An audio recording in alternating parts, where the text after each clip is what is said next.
네, 더불어민주당 청년대변인 최민석입니다. 브리핑 시작하겠습니다. 가짜뉴스 선동하는 김은혜 후보는 바이든 날리면 거짓말하던 습관을 못 버렸습니까?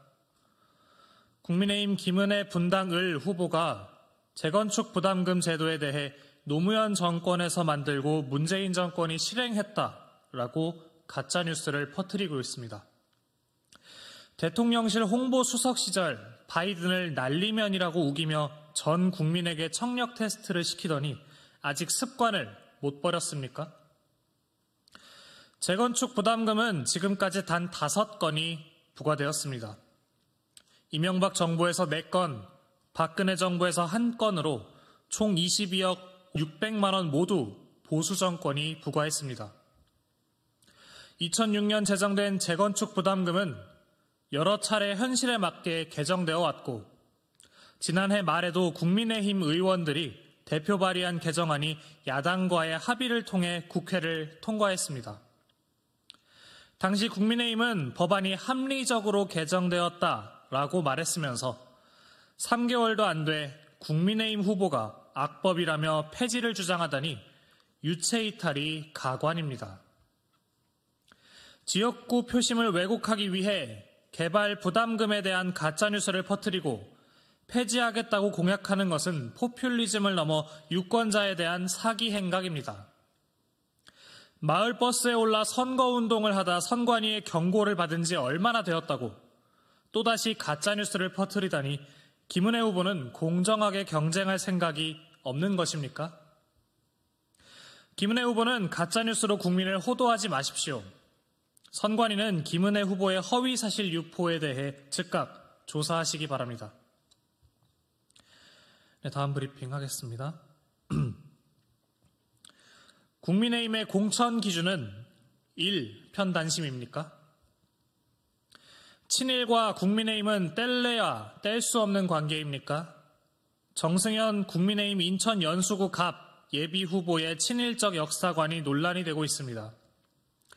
정승현 후보는 2021년 펴낸 자신의 책에서 한일관계 파국 배경에는 우리 국민의 반일 감정이 있다는 주장을 폈습니다.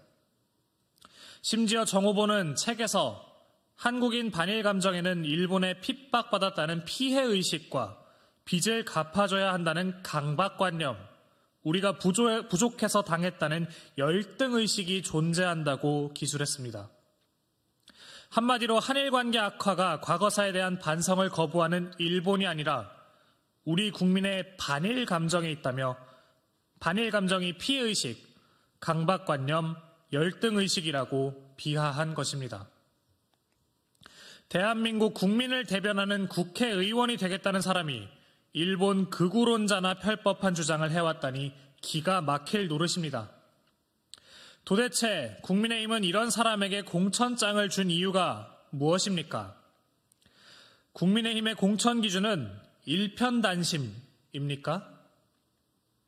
이토 히로부미를 두고 일본이 우리보다 먼저 인재를 키웠던 선례라고 말한 성일종 의원이나 정승현 후보나 하나같이 가슴에 일장기에 빨간 물이 든 것 같습니다.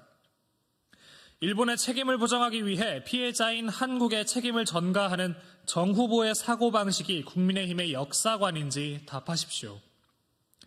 윤석열 대통령이 굴종적 친일 외교에 앞장서니 국민의힘도 대통령에 호응해 일편단심을 외치는 모양인데 대한민국 국회에 친일파는 필요 없습니다. 정승현 후보는 과거에도 인천은 총구석 발언으로 인천 시민들을 욕보인 전력이 있습니다. 이것도 국민의힘에서 바라보는 인천시에 대한 인식입니까?